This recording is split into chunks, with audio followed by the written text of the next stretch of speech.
थोड़ा global setup समझ लेते हैं सर, फिर हमारे बाजारों पर भी बात कल करेंगे। अपडेट्स छुट्टी तो खाली चाइना में ही चल रही ना, चाइना में ही चल रही, कल कहीं नहीं छुट्टी थी। बाकी सब तो खुले हुए थे ना। कल सब खुले हुए थे।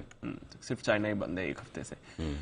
बताएं सर, 350 अंक फिसला है डाउ, थोड़ा उम्मीद से ज्यादा था। वापस सेक्टोरल गिरावट थी, अक्रॉस द बोर्ड हमने सेलिंग देखी है। और आज तो उनका जॉब्स डेटा भी आने वाला है, लग रहा है कि ठीक ही रहेगा, उतना खराब नहीं रहेगा जितना शायद जिससे बाजार खुश हो। करेक्ट। मतलब दीप ऐसा है कि नए ट्रिगर्स नहीं है तो पुराने पे काम पुराने चलाओ। पर ही काम अब चल पुराने में क्या देख रहे हैं हम, डॉलर इंडेक्स यस थोड़ा सा बढ़ा है। हाँ, ठीक है, 112 आ गया। 111 के नीचे था, 112 के ऊपर आ गया, तो थोड़ा सा वो कमजोर है। बॉन्ड यील्ड 4.75 से 3.75 से 3.8085 के आसपास आ गए, तो थोड़े से वो बढ़ गए। यस ठीक है। कच्चा तेल हमारा वही 94-95, खैर वो हमारे लिए ट्रिगर, अमेरिका के लिए तो है नहीं। और बाकी आज जो डेटा आने वाले बेरोजगारी के और रोजगारी के दोनों ही, तो उनके ऊपर थोड़ी सी शांति है। सो आई थिंक ग्लोबली ऐसा कोई बहुत बड़ा, अब 350 पॉइंट का कट हमें दिख सकता है कि ऐसा बड़ा लग रहा हो। पहली चीज तो 200 तो वैसे ही पता था गिरने वाले। अच्छा, दूसरी चीज ये कि 3 ट्रेडिंग सेशन में आप देखिए, अगर डाउ 1600-1700 पॉइंट बढ़ा है तो 300 पॉइंट घटेगा नहीं, 400 पॉइंट घटेगा नहीं, तो वैसे ही है। और दूसरा ये कि बड़ी बात क्या है दीप, बड़ी बात यह कि घटना बढ़ना इससे ज्यादा है कि अब ग्लोबल मार्केट्स को, स्पेशली अमेरिका को नया ट्रिगर चाहिए ऊपर जाने या नीचे जाने के लिए। शायद आज वो नंबर से आता हुआ दिखे, या फिर डॉलर इंडेक्स या फिर कोई और कमोडिटीज वापस उस पर एक्शन दिखा रहे। So I think wait and watch वाली सिचुएशन में है। सो और आप डाउ फ्यूचर भी देखिए, कितने दिनों बाद आप डाउ फ्यूचर को 5-10 पॉइंट ऊपर नीचे की रेंज में देख रहे हैं, कितने दिनों बाद? बहुत समय हो गया है ना, बहुत समय। नहीं तो उछल कूद करते हैं, 100-150-200 पॉइंट ऊपर नीचे मिलते हैं। तो इस वक्त है ना, मतलब एक्सटेंडेड वीकेंड है ये समझ लीजिए। तो वहां सुस्ती वाला माहौल है, किसी को कुछ करने का खास मूड है नहीं। न 300 पॉइंट 350 पॉइंट घटने से बहुत मंदी सोचिए, और नहीं कोई बड़ी तेजी के लिए कोई ट्रिगर बनना। तो नेक्स्ट ट्रिगर जब तक आता है, शांति से आराम से बैठिए, सही लेवल पे एंट्री कर लीजिए इंडेक्स में। सही लेवल पर इंडेक्स का एंट्री करने का मौका नहीं मिलता, रेंज छोटी रहती है, तो बेटर है फिर स्टॉक्स में जाइए। स्टॉक स्पेसिफिक एक्शन शिफ्ट हो जाएगा अब आपका, स्टॉक स्पेसिफिक। दूसरी बात, ग्लोबल मार्केट्स में, हालांकि दिवाली तो हमारी आती है, लेकिन हम ग्लोबल मार्केट्स का भी अब से लेकर दिवाली तक पॉजिटिव साइड पे रखिए। बीच बीच में कभी कभार 1-2 झटके ऐसे लगेंगे, उन झटकों में लेना ही है, मौका बनेगा, लेना ही है उसमें। मतलब उसमें कंफ्यूजन नहीं करना, कुछ भी लेने का ही ध्यान रखना है। अगर समझो किसी दिन अचानक से 500-600 घट जाए और आपको दिखे 150-200 पॉइंट एसजीएक्स निफ्टी नीचे है, अपने पता आपने लेना है, समझ गया, ठीक है। और कुछ से अच्छे लेवल पे ऊपर आ गए, समझो 17,500-600 आ गए, वहां एक बार प्रॉफिट बुक कर लो, वापस इंतजार करो। तो ये लेन देन वाला काम करते रहे, व्यू ऊपर की तरफ रखे। तो ग्लोबल मार्केट से कोई परेशान फिलहाल होने की जरूरत नहीं। कोई बड़ा ट्रिगर अगर डॉलर इंडेक्स से आ गया तो वो नजर रखनी, उसके अलावा कोई टेंशन।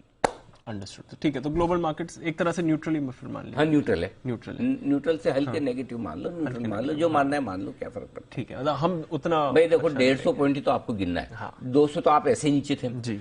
अच्छा, पहली बात। दूसरी बात यही, अगर समझो हमारी मिडवीक ट्रेडिंग सेशन में छुट्टी नहीं रखते आप, तो हम उस दिन आप 17,500 वैसे ही हो जाते, बिल्कुल हो जाते, ठीक है ना। यस। और 17,500 होकर अगर आप 17,200-300 आ जाते तो आपका हल्का फुल्का करेक्शन भी हो जाता। अब हम कल ऑलरेडी कम बढ़े हैं, यस, तो हम थोड़ा डिस्काउंट कर चुके हैं, थोड़ा आज कर लेंगे, है ना।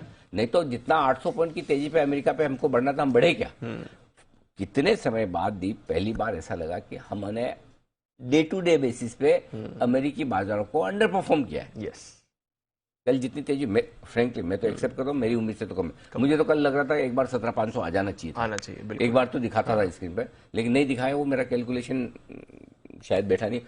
फिर मैं सोच भी रहा था कि ऐसा क्यों हुआ, तो जवाब मुझे कोई खास मिला नहीं, लेकिन एक चीज का समझ में आया, और ये चीज एक्चुअली मैं कई बार ये वाली गलती कर देता हूँ दीप, और बाद में मुझे ख्याल आता है कि मैं भूल कैसे गया। और इसलिए मैं ये बता भी इसलिए रहा हूँ, कई बार अगर मैं वापस से कर दूं तो भी आप लोगों को याद रहे।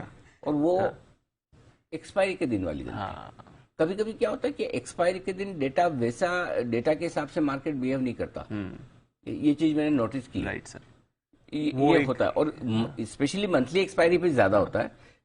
और इसलिए मैं बहुत बार अब है ना, मंथली एक्सपायरी के दिन या उसके आसपास कॉल्स देने से बचता हूँ। यस सर, स्टॉक्स पे हुआ या इंडेक्स पे स्पेशली। लेकिन अब ये चीज वीकली एक्सपायरी पे होने लगी। क्यों होने लगी है? उसका रीजन फिर मैंने कल देखा रात को, मैंने कहा अब 17,500 तो जाना चाहिए था कोई भी हिसाब से। कल तो ऐसा था ही नहीं कि इतना ना बढ़े, हम इतना कम क्यों बढ़े, डे लो पे क्यों बंद हुए? जी, लॉजिक तो है ना, अगर आप अपने मतलब अपना डायग्नोसिस सही नहीं भी कर पाए, कम से कम पोस्टमार्टम तो सही करें, करना चाहिए बिल्कुल। कि बीमारी तो पहले पकड़ में नहीं तो आदमी गया क्यों वो तो पता चल जाए कम से कम। बिल्कुल, एटलीस्ट कुछ काम तो ठीक हो। तो सो फिर कल ये समझ में आया कि भाई देखो दो चीज है, एक तो वीकली एक्सपायर करें, तो फिर दिमाग में दूसरा सवाल आया, ये तो वीकली है, मंथली में तो समझ में आता है। फिर उसका भी जवाब मिला, जवाब ये मिला भाई साहब वो जमाना चला गया जब मंथली वीकली एक्सपायरी पे इतने से डेटा होते थे। अब तो बड़े बड़े डेटा आ रहे हैं, मंथली से ज्यादा वीकली में होने लगे। कल हम ये बात कर ही रहे थे एग्जैक्टली 1 करोड़ शेयर। सो अब वीकली एक्सपायरी को भी इज्जत देना सीखो, ऐसा मेरे को आदेश आया है कि भाई उस दिन थोड़ा सा ओवर एग्रेसिव होने के बजाय वो पोजीशन देखना जरूरी है। ये नई सीख है, ये सीख है, लर्निंग है, ये साल वही है। वैसे तो हर रोज ही है, ये गलत फहमी कोई होना है, लेकिन क्या होता है कई सारी चीजें ऐसी जो पुरानी सीखी हुई है ना, मतलब है ना, प्रॉब्लम वाले नया सीखने में नहीं है, प्रॉब्लम डीप है ना, नया सीखने से ज्यादा पुराना जो सीखा हो उसको कैसे भूले, अनलर्न करके, अनलर्न, वो बहुत बड़ी समस्या है। तो MBA है ना, मैंने बद्दू आवड़े छे, सब आता है तो प्रॉब्लम वो है, सब आता है, और जो सीखा, और अच्छा दिक्कत भी होती है, जो सीखा वो बहुत मेहनत से सीखा, 30 साल लगा के सीखा, अब आप बोलो भूल जाओ, कैसे भूल जाए भाई? बिल्कुल है ना, नहीं, सही तो बात है। वो बड़ी समस्या है। अब धीरे धीरे ये भी सीख रहे हैं कि पुराना कैसे भूलना है। अच्छा है, मजा ही मार्केट का यही है, ये हमेशा आपको कुछ एक तरफ से तो अगर आपको नेगेटिव होना है तो आप यार ये क्या मार्केट में कभी परफेक्ट हो ही नहीं सकता, तो आप दुखी हो जाओ मतलब। और दूसरी तरफ ये है कि क्या मार्केट है यार, हर रोज कुछ सिखाता है, वैसा है। सो हम कल मैं बहुत लेट तक जगा था एक्चुअली। अच्छा, एक्चुअली एक तो वो डेटा भी इसने बहुत लेट भेजे, कल आए काफी लेट आए थे। हाँ, मेरे ख्याल से 12:15 बजे के आसपास आए थे, 12:14 पे मेल आई थी। और फिर तब तक जब तक डेटा नहीं आया तो मैं ऐसे ही देख रहा था, सोच रहा था कहाँ गड़बड़ हुई, पता चल समझ में आई। ठीक है सर।